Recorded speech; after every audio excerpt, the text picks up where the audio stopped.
Hi everybody, and welcome back to my channel. How are you guys doing? Today we're gonna do the same thing as we did yesterday. Read Jade Green by Phyllis, Reynolds, Naylor. I don't know if I'm saying this name right. I don't really know. Oh, you know. And then we have our trusty candle again. So you can see my face while I'm reading. We've got the tree set up, we got the light set up, and so this is how this video is going to go. We're going to read chapter 2, as you can see. So, this time I'm trying to show my face a little more. Last time I kept covering my face and you couldn't really see, but I'm going to try and keep it down so you can see my veins. So, yeah. Let's get started. The driver hesitated when we got to the front steps, setting my trunk down as though he would go no further. As soon as I put one foot on the porch, however, the heavy oak door swung open. I was immediately enveloped? I don't know. In the two round arms of Emma Hastings, the cook. Oh, so she's a cook. I didn't know that part, but yeah, she's a cook. Judith Sparrow, you're welcome here indeed, she cried. I would have replied in kind, but my head was pressured against her large blossom, crimping the rim of my bonnet. As soon as I righted myself, she led me into the hall, and the driver brought my bags and boxes. At Mrs. Hastings' instructions, he heaved and jockeyed my trunk up the stairs while I took off my bonnet and rearranged my dress. He seemed eager to leave, though, and as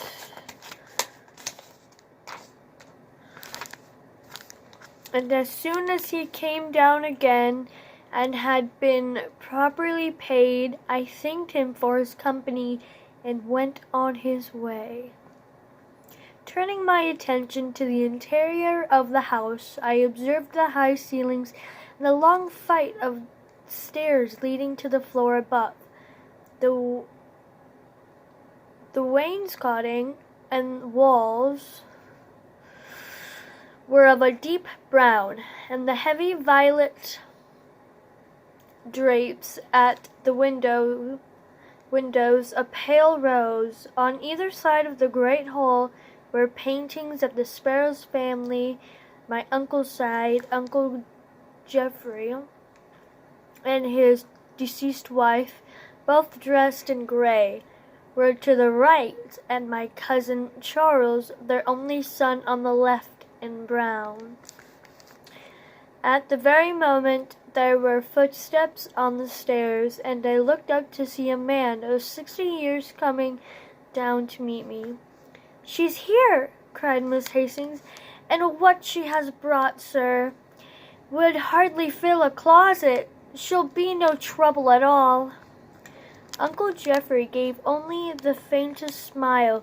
If I had not been watching his mouth so closely, I might not have recognized it as such, except that it is so much resembled my late father's. "And how was your journey?" he asked, shaking my hand, but no great enthusiasm, I noticed.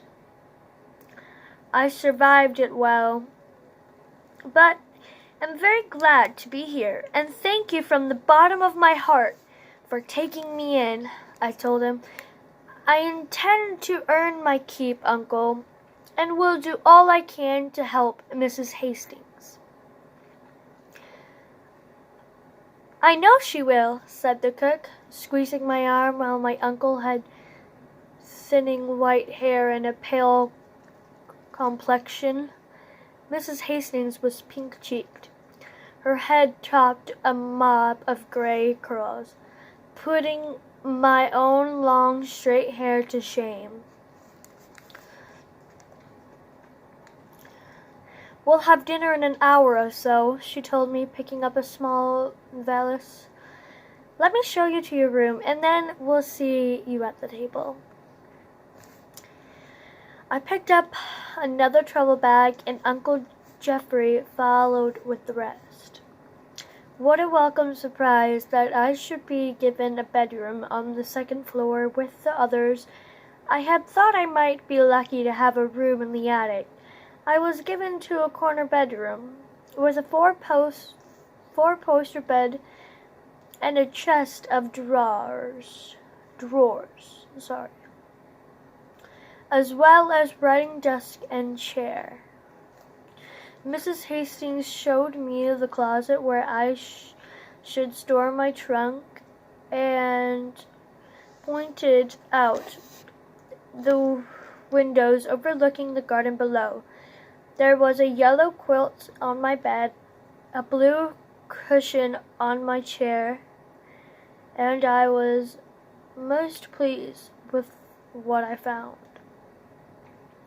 When they left me to unpack my things, I wondered, with each dress I hung in my closet, how long that dress would hang there.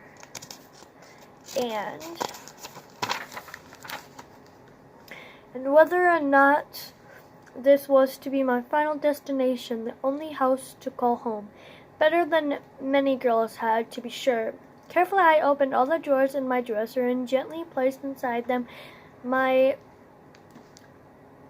linens and stockings and gloves.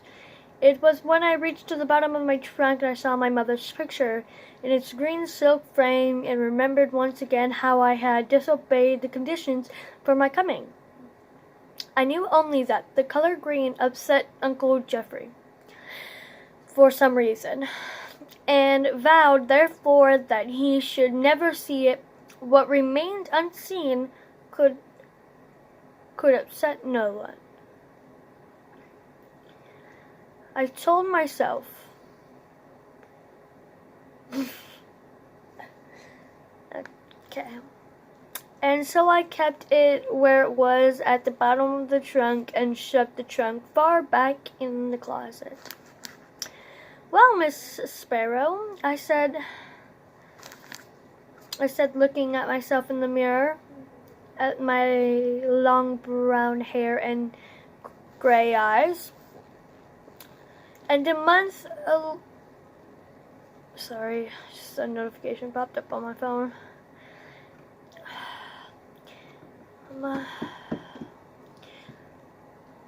And a month a little too large for my face. "It seems you have a family now, and here is your room all done up in yellow." Yellow's a good color. I like the color yellow. That's what color my wall is. I have 2 walls yellow and 2 walls pink. So, let's continue the story. As I said the words, I let my eyes roam about the walls and the floor, turning, I saw that there was truly nothing green in sight. I went to the doorway and looked out into the hall, then over the banister to the floor below. All was brown and rose, gray and black. No matter, I thought, every family is odd in some way, and this shall be our particularly. What?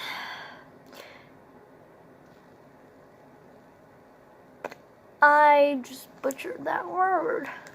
So I'm not gonna say that. Sorry. Another notification. After I had changed my dress so as to be more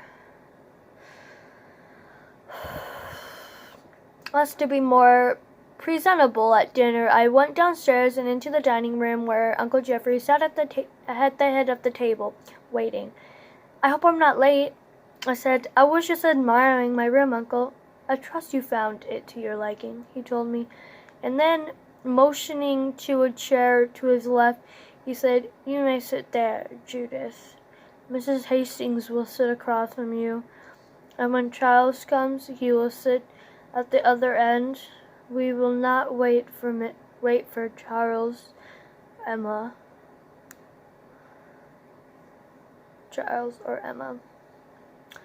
Very good, sir, she said from the doorway of the kitchen at once began ladling up the soup. I will see my cousin then, I asked pleasantly. He takes dinner with us most nights, my uncle replied. I was pleased to know that he was coming and that the cook was allowed to eat with us, for I would have found it awkward to converse with Uncle Geoffrey alone. How long have you lived here? I asked Mrs. Hastings, wondering myself about the Mrs. part. Since my Henry died some 17 years ago, she said. I was here when you visited as a wee baby. As a wee babe. But of course you're no memory of that. There's actually, we have these two and then two more and then the chapter's over. So just bear with me a little bit longer. She knows this house as well as I do. Better than I do, in fact, said my uncle. Let me redo that, please. Just give me a second. She knows this house as well as I do. Better than I do, in fact, said my uncle. We finished our soup and then the fish that Mrs. Hastings had poached. I was wondering that my cousin had not yet made his appearance, when I heard the front door open then close, and a somewhat portly man of 40 years, a younger version of his father, came into the room with no apology for his tardiness, and took his place at the table. Mrs. Hastings immediately rose, spring in both soup and fish. As he took the napkin under his chin, Cousin Charles looked at me and said, Well, I see our orphan girl has arrived, and I dare say she has chosen the best room for herself, and eaten most of the fish. My face grew warm, and I opened my mouth to protest, when Charles broke into laughter and said, Only a joke, Judith. I hope you find your new home satisfactory. Yes, it's lovely, I said. My room looks out onto the garden, and I fancy I can see the sea beyond. Not quite, said Charles, spooning his soup to his mouth, but it's only a short ride from here to the ocean, and when the windows are open in the summer, you can sometimes hear the waves crashing against the shore. Oh, I will love living here, I know, I said, delighted that I should make friends with the ocean with so little effort on my part. Uncle Geoffrey said, You were determined. You were detained, Charles, I presume. Yes, I was speaking to a man at the club who might have a position open as bookkeep in his firm, Charles replied. That would seem a fitting job for you, said his father. Fitting, perhaps, but boring, nonetheless. I'll think about it, Charles answers. A bird in hand? Offered Mrs. Hastings. Oh, Emma, you would delight in seeing me take any job at all, just so I would not stop by here so often, Charles said amiably. I don't know what that sounds, but it's okay.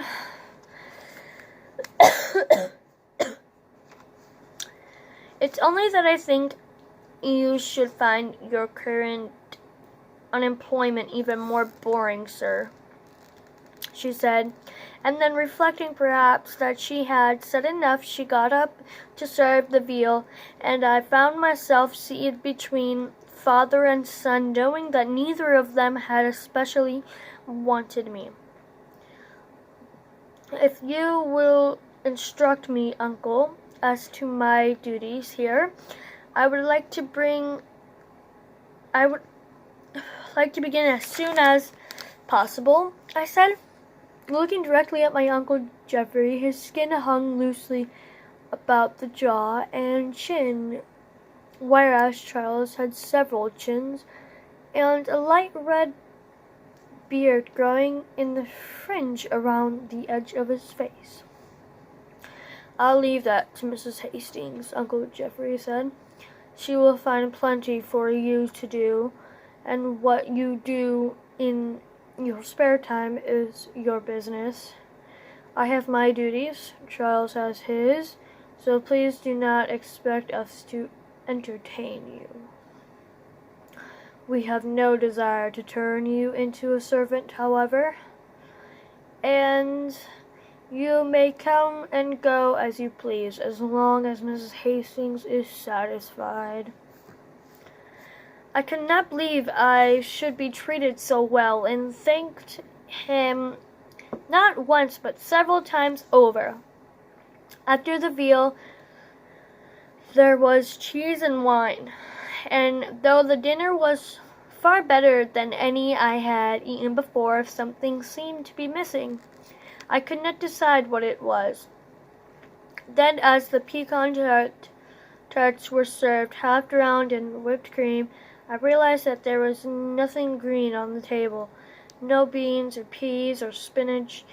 Even in winter, my mother had managed to serve green beans that she had put up in the summer.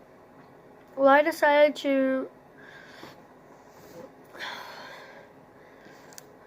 I decided the residents here look healthy enough, and I vowed I would not worry about it, Father. I stayed in the kitchen later with Mrs. Hastings until every fork and plate has been washed and put away. Then, long since exhausted, I bid her good night, went upstairs to my room, and sat myself down, relieved to be alone. I had scarcely the energy to take off my dress and petticoats. Sorry, that was my phone again. Finally, drawing my gown over my head, I slipped off my stockings, blew out the candle, and settled down beneath the covers. So fast I was falling asleep that I scarcely heard it at first. A faint scratching sound from my closet. My eyes opened a little, then closed. The sound came again. This time I rose up on one elbow and listened. It was part scratching, part gnawing, or clawing, as though something was trapped within the wall or behind the baseboard. A light, gentle noise that did not seem urgent enough to rouse me. "So we have mice," I said aloud, and gave myself over to sleep. Chapter 2 is finished. I want to thank you guys, well, whoever's watching this, thank you for listening to me read the book. Appreciate it a lot, because this is really my only friend, so, it's really good to talk to myself. But, thanks for tuning into my book. Hope to see you tomorrow. Thanks.